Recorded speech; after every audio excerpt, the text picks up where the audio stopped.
They were there for a business meeting. When the manager called 911, they wound up leaving the store in handcuffs. Got these little kids scared.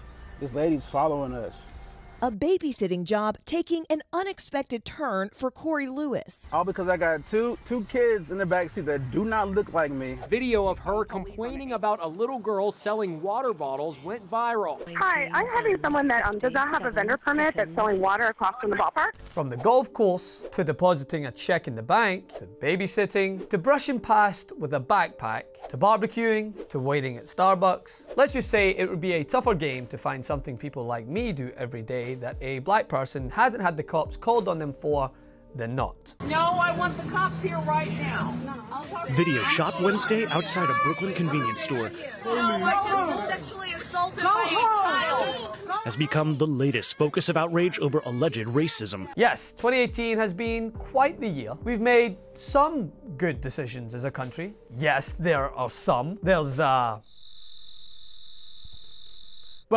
time Trump spoke to Kim Jong-un about the nuclear weapons and stuff, and that went well. But one thing is for sure, we were offered another window into the racial prejudice that still pervades in America. While racism has abounded since the nation's beginning, 2018 turned out to be a year when individuals were made famous for their bigotry. I mean, not like post-Civil War famous, where they erect statues of them, but you know, famous. We had viral racist celebrities like Barbecue Becky, who spent almost an entire afternoon in a park pestering a group of black men who were barbecuing under the pretense of enforcing park regulations. And then came the waterworks. But she wasn't the only contender for Best Supporting Racist. Now, she was joined swiftly by white people who took issue with a black man babysitting, I am being harassed and followed, or a black girl selling water. She calling police on an 8-year-old little girl. You can hide all you want.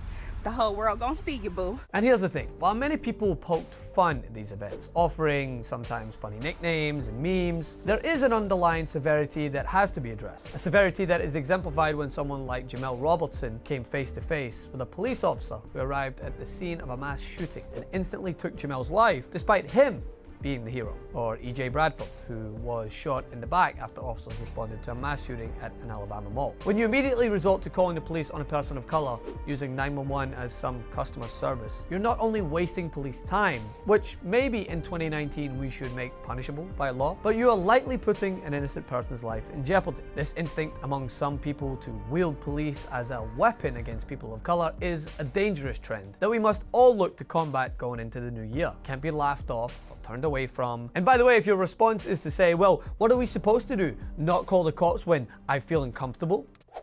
Yes. Or the other one, and this is my personal favorite, cops are called on all races all the time, stop making it about race. Then hey, I may be wrong.